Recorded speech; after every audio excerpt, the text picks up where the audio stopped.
Epson LS12000. Frickin' lasers. Pew pew.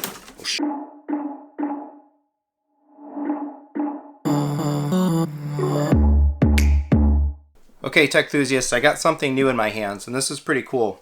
So if you don't know, I think I made some loose mention to it, but I have been working with the editorial on AVS Forum. I've written some blogs and some articles that have been published there and cross-published to jeremypyle.com. And this guy, this gal, this thing, is more activity as a result of engaging with the editorial at AVS Forum. So they happily sent this over to me to demo, play around with, review, make some content for. Hopefully content that you'll see kind of cross-posted and shared between Tech Enthusiasm and the AVS Forum YouTube with some additional written content and such on AVS Forum directly. So it's the first kind of demo review item and such coming out of my collaborating with them. Pretty cool. Hoping to do a whole lot more with AVS going forward. So right off the bat, just to be very clear, because there's still a lot of confusion out there about my time with the Trinoff, I didn't buy this. I don't own it. Wasn't planning to buy it. I have my JVC NX7 hanging in the theater. It's likely to stay there for probably a good while yet, but this is going to be so awesome because I'm going to have the opportunity to fire up this Epson alongside the JVC NX7. So for this video, I just kind of want to talk a little bit about the unit. I just literally opened it up for the first time. It came a couple days ago, and then go into some overview of how I'm going to use it, how I'm going to set it up, and what I'm planning to do with it for content and such on the channel. So I'll spin a little bit of B-roll here of the projector itself. Suffice to say, it's a projector. I already took it out of the box.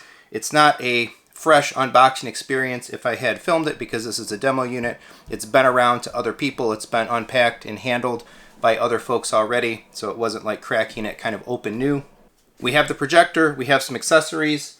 Just to show those off real quick, there's this kind of neat back cover which clips and then screws into place. So once you get all your cables plugged in and cable management done, if you want to kind of clean up your installation with the Epson, you can attach the back panel, and it has some cable routing and such there. You can hide your cables away. That's pretty neat.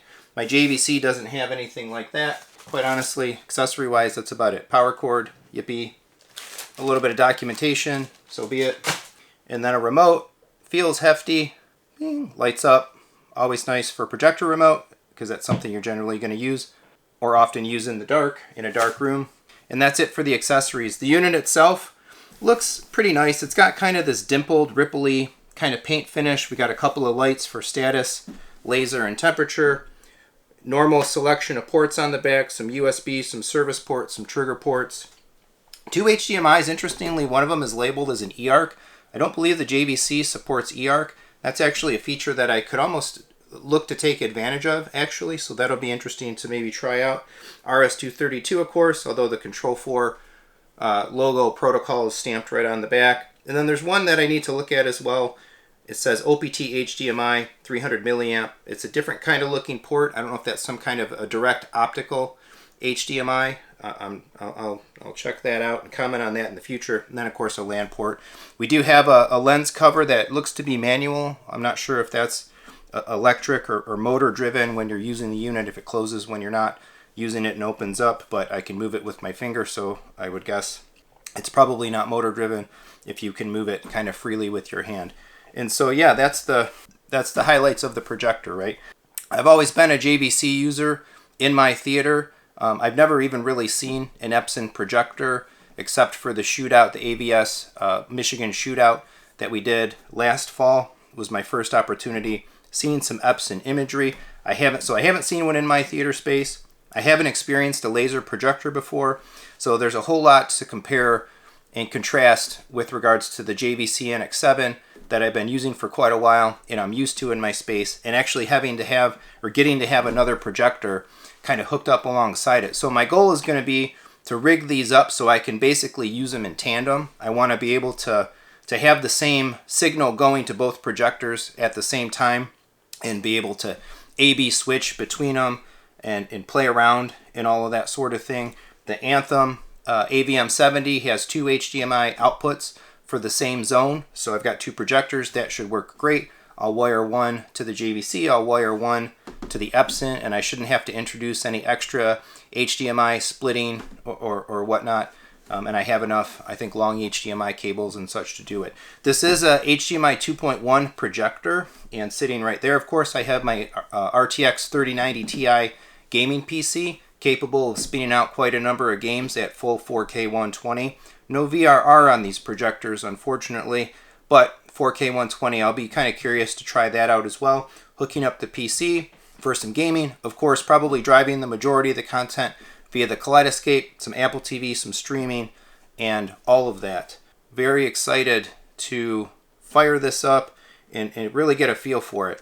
I'm also curious how they compare in the respects that Epson doesn't have the same kind of tone mapping, automatic tone mapping, frame by frame, HDR tone mapping that the JVC does. Is that going to put the JVC a league ahead if you don't have an external device or some other type of processor applying tone mapping? Stay tuned, we'll see. Also really curious to check out things like resolution. The JVC NX7 is of course a native full 4K. I understand this is not. It's wobble sub 4K native with the shifting and scaling and such to get an effectively native 4K image on the screen. Also curious to see, I just started publishing the videos about how I use the installation modes in the lens zoom and lens memory settings of the JVC, particularly through my Control 4 system, to be able to have my images from my scope screen shift and zoom from a 16:9 presentation to the ultra widescreen.